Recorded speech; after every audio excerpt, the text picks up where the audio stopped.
Fala pessoal, sejam todos muito bem-vindos a mais um episódio do Na Fila FC aqui no YouTube. Eu sou o Henrique. Galera, antes de qualquer coisa, né, eu queria falar para vocês que o Na Fila FC também está aqui, ó, no Instagram, tá certo? Segue a gente lá, acompanha o nosso trabalho. Periodicamente tem postagens muito legais, curiosidades, muito bom humor, dados estatísticos e fatos interessantes do passado que eu tenho certeza que você ainda não sabe. E mensalmente a gente faz aí um sorteio de camisa de time de futebol para você, tá certo? Então não perde o Na Fila FC, nós estamos aí em todas as plataformas. Eu vou começar também esse episódio com uma notícia triste, né? Porque afinal de contas o nosso diretor aí, o Baraka, ele acabou saindo do programa, ele mudou de cidade, mas ele indicou para nós aí o nosso novo diretor. Eu quero desejar aí as boas-vindas, uma salva de palmas.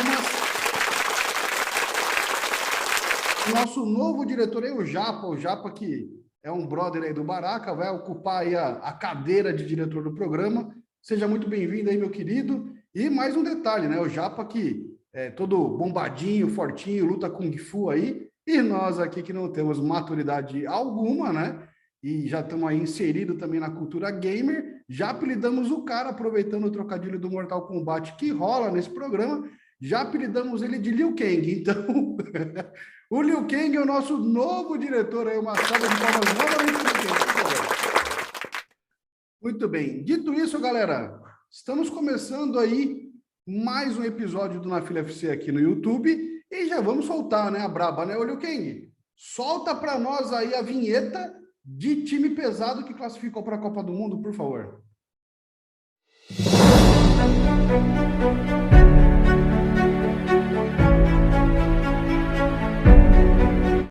Galera, e o nosso time de hoje, né, do nosso clube da semana, é uma seleção.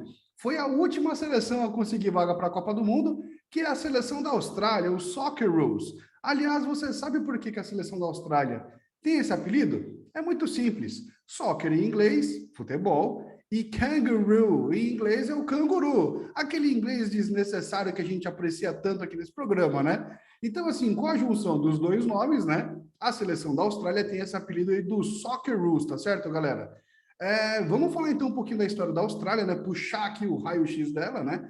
A Federação Australiana de Futebol começou as suas atividades em 1922, participando de uma excursão aí de vários amistosos contra a seleção da Nova Zelândia, que é ali do ladinho da Austrália, né? O presidente da Federação Australiana de Futebol percebeu que o futebol ia engatinhando ainda na Oceania, né?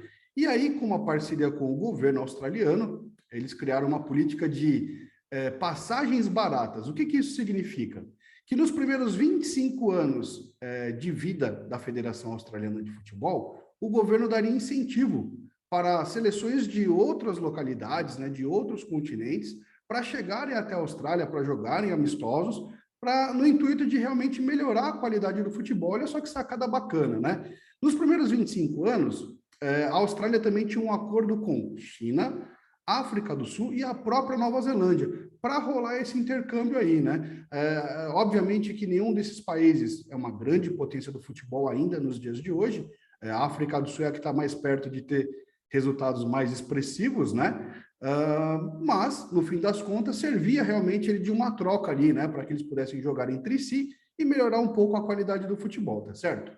A primeira tentativa da Austrália de participar de uma Copa do Mundo foi em 1966, na Inglaterra.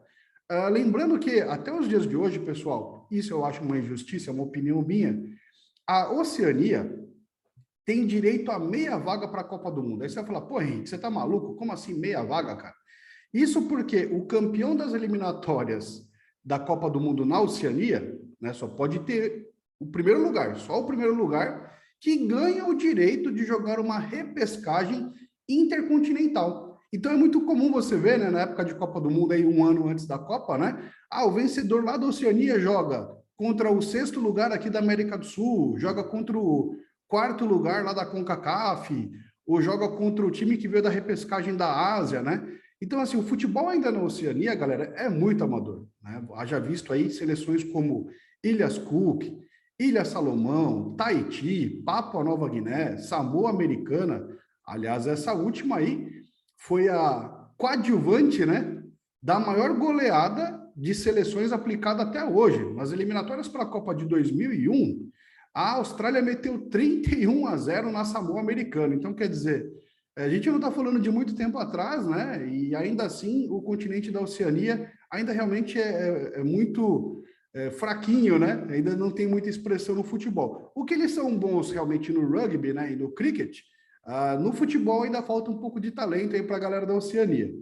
Mas, voltando um pouquinho a falar da Copa de 66, né? Como a Austrália veio dessa repescagem intercontinental, ela jogaria um playoff. E esse playoff, galera, seria contra a Coreia do Norte. Por que eu falo para vocês que foi a primeira tentativa da Austrália? Porque a Coreia do Norte, em 66, gente, por conta ainda daquele que ainda perdura até hoje, né, da ditadura que existe no país, por ser um país totalmente fechado, comunista, a Coreia do Norte não era reconhecido pela FIFA e pelo próprio Reino Unido, né, pela Inglaterra, onde seria a Copa do Mundo, como um país.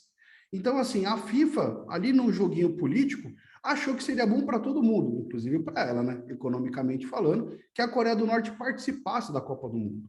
E como a Austrália estava muito afastada dos outros países, obviamente por conta da sua posição geográfica, né, os australianos foram forçados a ceder a vaga para a Coreia do Norte, galera. Muito triste isso, né? E a Coreia do Norte realmente participou da Copa do Mundo daquele ano, caiu no grupo que tinha Brasil, Portugal, Coreia do Norte, e quem passou de fase realmente foram os portugueses e a Coreia do Norte, para você ter uma ideia, né? A Coreia do Norte que caiu nas quartas de final daquela Copa do Mundo.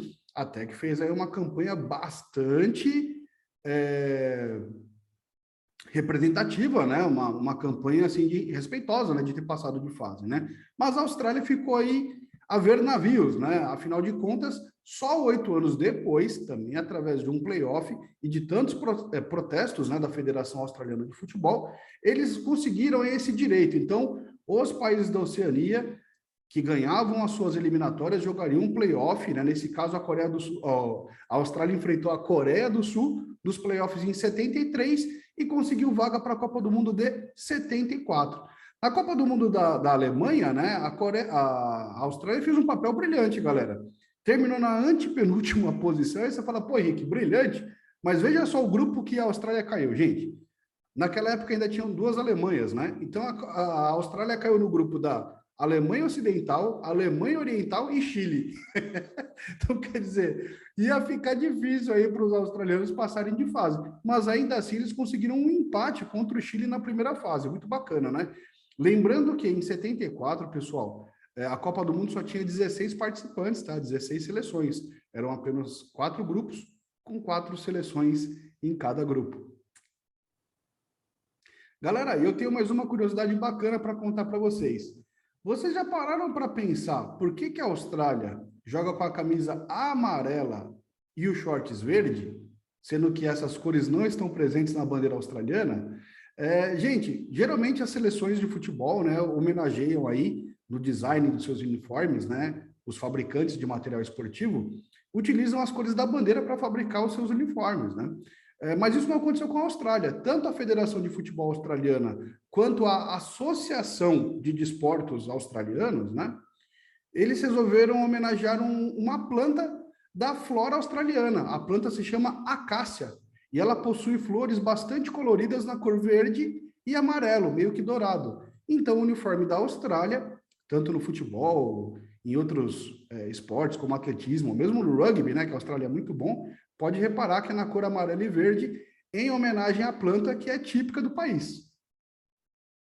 Galera, vamos voltar a falar um pouquinho sobre o desempenho futebolístico, né? A Austrália, depois de 74, ela só veio participar de uma Copa do Mundo novamente em 2006. Isso porque toda vez que ela ganhava as eliminatórias da Oceania, ela acabava caindo aí na repescagem intercontinental, né? Ela chegou a perder para o Uruguai, para a seleção da Argentina. Pouca gente sabe disso, mas a Argentina, para ter se classificado para a Copa de 94, teve que passar pela repescagem batendo a Austrália aí, né? Aquele time que tinha Batistuta, Fernando Redondo, Canidia, Maradona, sua última Copa do Mundo, né? A gente até vai falar sobre isso também aqui no Na Fila. E aí a Austrália, galera, em 2006, foi a última Copa do Mundo que eles conseguiram vaga pela Oceania, tá? Como que foi isso? A Austrália, ela venceu as eliminatórias lá da Oceania e jogou uma repescagem contra o Uruguai. Em Montevidéu, o jogo terminou em 1-1, tá? E na volta, no ano de 2005, em novembro de 2005, o jogo voltou a terminar empatado, foi para uma decisão por pênaltis aí, e os australianos conseguiram a vaga, heróicos, né? Deixando de fora a Celeste Olímpica. De lá para cá, galera, a Austrália entrou com um pedido na FIFA, na Federação Asiática de Futebol e na Federação da Oceania de Futebol, com o intuito de participar de competições na Ásia. Isso porque, olha o tempo que a gente falou, hein? Começamos a falar em 1922, passamos pela Copa de 66 e já estamos aqui em meados dos anos 2000.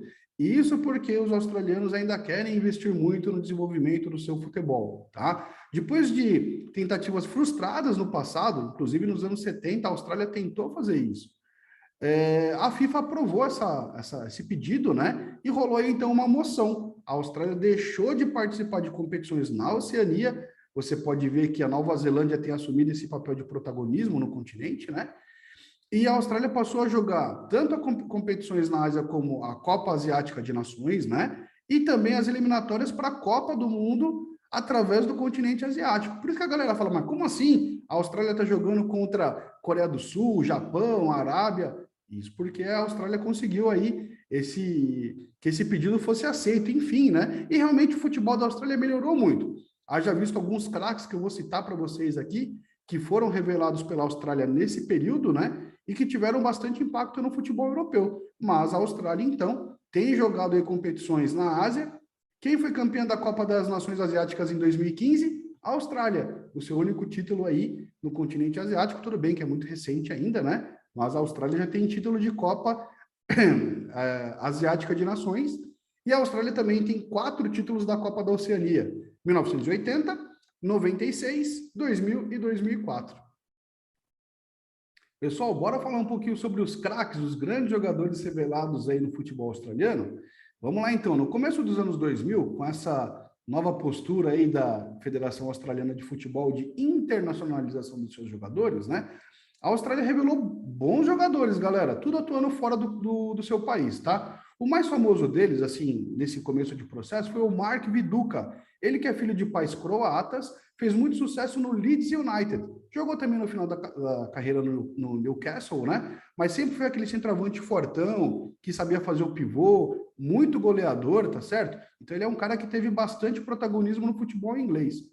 Além dele, Mark Bresciano também foi um jogador de meio campo talentoso, fez sucesso no futebol italiano, jogando pelo Parma, jogando pela Lazio, pelo Palermo, tá? Outro jogador que teve muito destaque no futebol europeu, esse talvez você conheça bastante, que é o Harry Kewell. Ele que jogou no Liverpool da Inglaterra, foi campeão da Champions com o Liverpool, tá certo? Um meio-campista muito talentoso, muito técnico, batia muito bem de fora da área, mas talvez o jogador mais conhecido da Austrália seja o goleirão Mark Schwarzer. Ele que jogou 12 anos no futebol inglês, foi goleiro do Middlesbrough, foi goleiro do Chelsea, tá? E até hoje, o jogador com mais jogos oficiais pela seleção da Austrália são 110 no total. Além dele, obviamente, outro que você deve conhecer bastante, né? É o Tim Cahill. Ele que começou a carreira como volante, terminou como zagueiro, e ele tem a marca mais impressionante de todos esses que eu citei, tá? O Tim Cahill, quando ele se transferiu para o Everton da Inglaterra, ali no ano de 2009, ele jogou 8 anos pelo Everton, tá? É o único jogador da Oceania a ter terminado uma temporada entre os 50 melhores jogadores da Europa. Ele chegou a fazer parte da lista dos 50 melhores, né, candidatos para ganharem a bola de ouro da FIFA. Olha só que bacana. Tim Cahill, esse aí fez muito sucesso, também já aposentado, e a Austrália você pode ver aí que nos últimos 20 anos, né, revelou bastante jogador importante aí para clubes europeus aí de grande porte e de médio porte. Pessoal, bora falar um pouquinho também sobre aonde a Austrália manda os seus jogos, né? A Austrália tem atuado no Accor Stadium em Sydney, né? O Accor Stadium, que é o naming rights do estádio, né? Antigamente ele era o Telstra Stadium. Esse estádio ele foi totalmente reformado em 1999. pelo governo australiano, pensando nas Olimpíadas de Sydney do ano 2000, tá? Eu acho muito bacana que realmente o governo da Austrália investe muito na infraestrutura do esporte, né? E a Austrália tem jogado nesse estádio, que tem capacidade para 83.500 pessoas, é uma arena multiuso, tem jogos de cricket, de rugby, né? A seleção australiana de futebol manda suas partidas lá, aliás, fez aí a sua campanha, né? Jogando em casa para as eliminatórias da Copa nesse estádio. E para a gente terminar esse vídeo, galera, vamos falar aí das chances da Austrália na Copa do Mundo, né? Afinal de contas, ela caiu no grupo D. Vindo da repescagem, ela caiu no grupo que tem França, Dinamarca, Tunísia e agora a Austrália, tá? Obviamente que a Austrália tem que pensar, primeiramente, em bater a Tunísia, né? Que é um país africano aí, tem que pensar em realmente eliminar a Tunísia, deixar logo de cara esse adversário aí fora, tá? E pensar em beliscar alguns pontos aí contra a Dinamarca ou até mesmo contra a França, sonhando um pouco mais alto, né? Mas eu acho que o adversário aí concreto, né, palpável para a Austrália, é pensar em tentar tirar pontos da Dinamarca, né? Porque se todo mundo perder para a França e Dinamarca e Austrália empatarem, por exemplo, em 0-0, quem golear a Tunísia com maior saldo de gols passa de fase em segundo do grupo, né? Então, acho que a Austrália tem que pensar nisso, pés no chão. Acho que tem condição de fazer um bonito papel, né? Ter uma boa representação aí na Copa do Mundo. E vamos desejar toda a sorte aí para o Soccer Rules, né? Pessoal, espero que vocês tenham curtido esse vídeo aí, o primeiro vídeo em clima de Copa do Mundo aqui do Na Fila. É claro que a gente ainda está bastante longe da Copa, que é só em novembro, mas com certeza você vai encontrar muitos materiais legais sobre a Copa do Mundo aqui com a gente, no nosso canal. Não esquece de seguir a gente lá no Instagram, né? Em breve a gente começa uma série de matérias sobre a Copa do Mundo. E, ó, se inscreve no nosso canal para toda semana você acompanhar nossos vídeos. Ativa as notificações do sininho e eu tenho certeza que você vai curtir muito o conteúdo do Na Fila, feito com muito carinho, muito bom humor para você, tá certo? Galera, uma ótima semana. Eu encontro com vocês na próxima e um forte abraço.